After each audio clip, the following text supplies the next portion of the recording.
Non, vraiment, il y a beaucoup trop de couleurs dans ce dressing.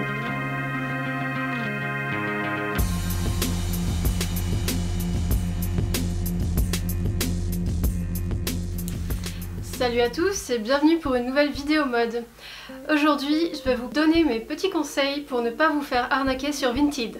Alors avant toute chose, qu'est-ce que Vinted? Si vous n'êtes pas une adepte de la slow fashion comme je le suis, alors déjà je vous conseille d'aller voir ma première vidéo sur la slow fashion et ensuite je vais vous expliquer ce qu'est Vinted. Vinted, c'est une espèce de plateforme comme Le Bon Coin où on peut trouver toutes sortes de vêtements, d'accessoires, de chaussures et même plus encore maintenant. Ça fait 6 ans que je suis sur la plateforme. J'y étais au début parce qu'en tant qu'étudiante, je n'avais pas les moyens de me payer des vêtements dans les boutiques communes du style Zara, H&M. Pour pouvoir me faire plaisir, c'était vraiment la solution idéale parce que sur Le Bon Coin, c'est quand même beaucoup plus compliqué parce qu'il faut prendre le temps d'aller voir les personnes sur place pour faire des échanges en main propre et on sait jamais sur qui on va tomber. Et Vinted à l'époque, c'était complètement nouveau. C'était une plateforme qui proposait d'acheter directement en ligne des vêtements. En fait, elle servait juste à l'époque à mettre en relation les vendeurs et les acheteurs. Il n'y avait pas du tout de garantie, donc c'était vraiment sur la note des vendeurs. Donc vraiment à l'époque il fallait juste se fier aux évaluations du vendeur et aux notes qu'il avait. Donc moi par exemple ça m'est arrivé une fois de payer un vêtement qui n'est jamais arrivé.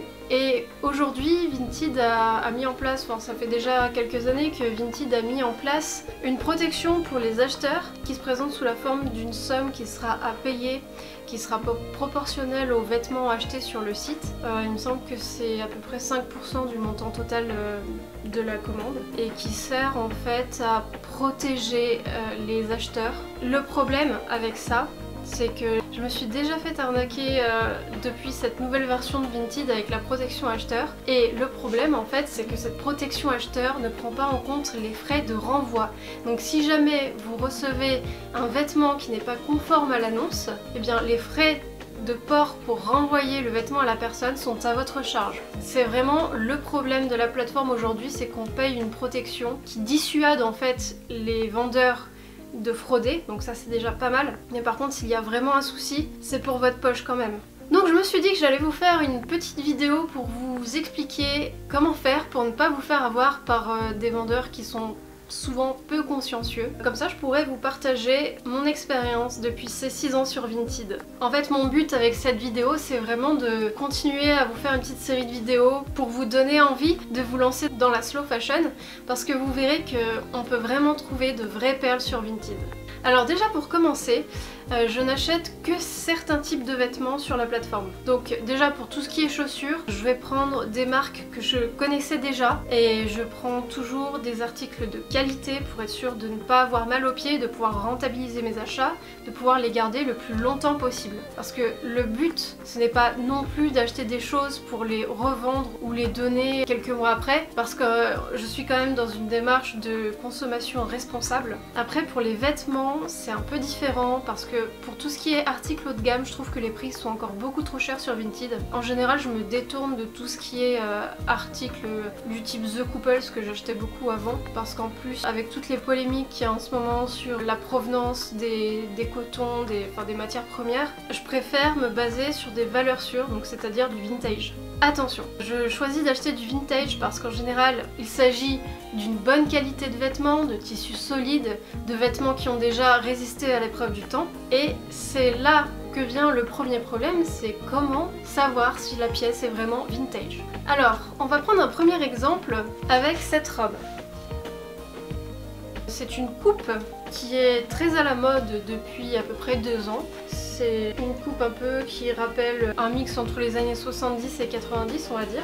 Suivant les vêtements qu'on va porter avec, on peut tout à fait l'adapter à plusieurs périodes. Là, par exemple, il faut se fier à l'étiquette. S'il n'y a pas de photo des étiquettes sur Vinted, n'hésitez pas à les demander. Et ça d'ailleurs c'est la première règle sur Vinted, n'hésitez pas à poser un maximum de questions. J'ai vraiment mis du temps à comprendre qu'il fallait le faire, mais pour les vêtements vintage déjà premièrement c'est par rapport aux mesures. Là j'ai une pièce en S, mais souvent ça m'arrive de tomber sur du 40 ou du 42 qui en fait correspondent à un 36 aujourd'hui. Ici l'étiquette me dit par exemple que le vêtement est français et qu'il est entièrement en cuir. Donc ça déjà c'est un gage de bonne qualité. Après ensuite j'ai pu demander les mesures à la vendeuse pour m'assurer que la longueur était bonne et qu'au niveau de la taille ça passerait bien. S'il n'y a pas d'étiquette, essayez quand même de demander la matière du vêtement, d'avoir des infos sur sa composition, sa tenue, et essayez aussi de demander des photos de près du tissu pour vous faire un petit peu une idée de la qualité du vêtement. Et là par exemple, si on tombait sur une annonce un peu frauduleuse, on aurait très bien pu avoir ce style de robe sans étiquette et avec une photo de mauvaise qualité en général. Quand il y a très peu de photos, déjà c'est mauvais signe. C'est que ça doit sûrement cacher quelque chose. Si les photos sont de mauvaise qualité, c'est pareil. Faites vraiment attention parce que le site oblige les vendeurs à prévenir de tous les défauts du vêtement, mais il ne les oblige pas forcément à en parler dans la description. Donc faites attention, j'ai vu énormément d'annonces où il y a par exemple des égratignures sur des chaussures où ce n'est pas mentionné dans la description. Pour les vêtements c'est pareil, il faut vraiment s'assurer que tous les pans du tissu soient corrects. Idem, s'il y a des fermetures, des accroches, il faut bien demander à avoir toutes les photos pour vérifier que tout est correct, tout est en état de marche. Ensuite, si ce n'est pas forcément le cas mais que c'est rattrapable, vous pouvez demander un rabais. Donc ça c'est une bonne occasion. Si vous faites un petit peu de couture et que vous arrivez à repérer de loin qu'il y a un problème, vous pouvez comme ça négocier le prix de la robe.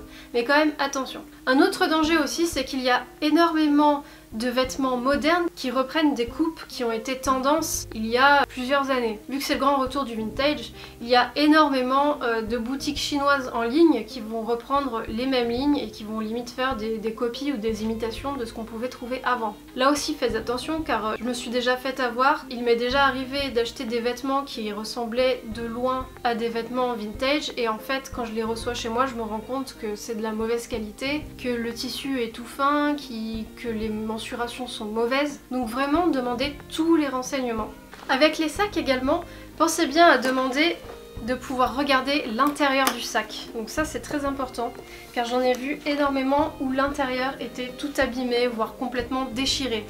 C'est pareil pour ce qui est des anses. Faites attention parce qu'il y en a beaucoup qui se déchirent. Une fois j'ai failli acheter un sac d'une personne également qui n'avait pas mis dans la description que le côté du sac était abîmé et ça c'était à deux doigts de s'arracher en fait. Il y a vraiment des personnes malhonnêtes sur le site. Je veux pas vous faire peur en disant ça, en fait c'est juste que de temps en temps on peut tomber sur ce genre d'annonce et c'est vraiment décourageant ensuite pour continuer sur Vinted. Donc ce que je conseille c'est d'être très vigilant, mais ce n'est pas pour autant qu'il faut avoir peur d'aller sur le site.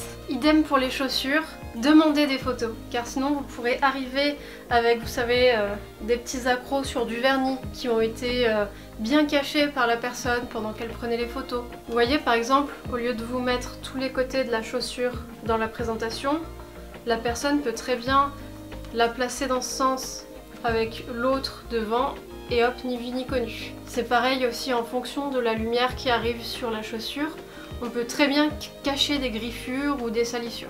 Voilà, donc si je devais résumer, mes conseils pour ne pas vous faire arnaquer sur Vinted, c'est déjà de vérifier la note du vendeur. Si vous vous rendez compte que la personne a 2 étoiles sur 5 avec énormément de commentaires négatifs, surtout fuyez. Ensuite, la deuxième chose à faire, c'est de poser toutes les questions que vous avez au vendeur. Il faut se renseigner sur les mesures, sur la qualité du tissu, demander plus de photos, demander des photos de près, des photos de tous les profils pour avoir le maximum d'infos. Ensuite, je vous conseille d'acheter seulement dans les marques que vous connaissez. Là, vous serez sûr de ne pas être déçu par l'article que vous recevrez. Si vous achetez des marques plutôt récentes, essayez d'obtenir les vêtements les plus neufs possibles car c'est une qualité qui tiendra beaucoup moins bien dans le temps. Pour ma part, je préfère acheter vintage car les vêtements sont beaucoup plus solides. Ils tiendront beaucoup mieux, ils ont déjà fait leurs preuves, les coupes sont beaucoup plus adaptées. Quatrième conseil, c'était de faire très attention à la qualité du vêtement. Et ça passe aussi par tout ce qui n'a pas d'étiquette. Il faut se méfier car énormément de personnes revendent des vêtements qui viennent de sites chinois et qui sont très mal taillés, qui sont de très mauvaise qualité. En gros, elles l'ont essayé, elles se sont dit « Ah mince, mais c'est pas du tout des tailles européennes » et elles le revendent en disant « Oh, ça taille petit ». Alors, moi j'ai déjà acheté aussi du Zara. C'est une marque en laquelle je faisais plutôt confiance par rapport aux coupes qui me plaisaient et pas forcément par rapport à la qualité. Évidemment, je suis tombée sur une personne qui avait acheté une robe, qui l'a passée à la machine, qui a rétréci et qui l'a revendue en tant que robe courte. Et bien en fait ça faisait à peine une tunique. Donc attention, c'est pour ça que je disais que quand vous achetez dans une marque en laquelle vous avez confiance, achetez le plus neuf possible. 5e conseil, c'est de faire très attention à tout ce qui a une coupe ancienne et qui est en fait du moderne. Donc là pareil, c'est par rapport au site chinois, très mauvaise qualité en perspective.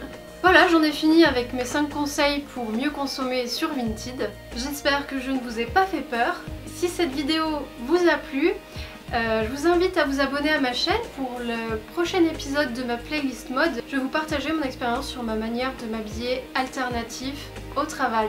Alors surtout n'oubliez pas de vous abonner pour pouvoir être au courant de la sortie de cette nouvelle vidéo. En attendant, je vous mets ici mes 2 dernières vidéos. Je vous invite à aller les regarder. Et si cette vidéo sur Vinted vous a plu, n'hésitez pas à me laisser un petit pouce vers le haut. Ça aidera ma chaîne à démarrer. N'hésitez pas à me dire en commentaire si vous étiez déjà fan de Vinted ou si vous découvrez avec cette vidéo. D'ailleurs, je serais curieuse de savoir ce que vous pensez de la plateforme et comment vous l'utilisez de votre côté. Voilà, donc je vous dis à bientôt pour la prochaine vidéo et on se dit à la prochaine. Ciao ciao!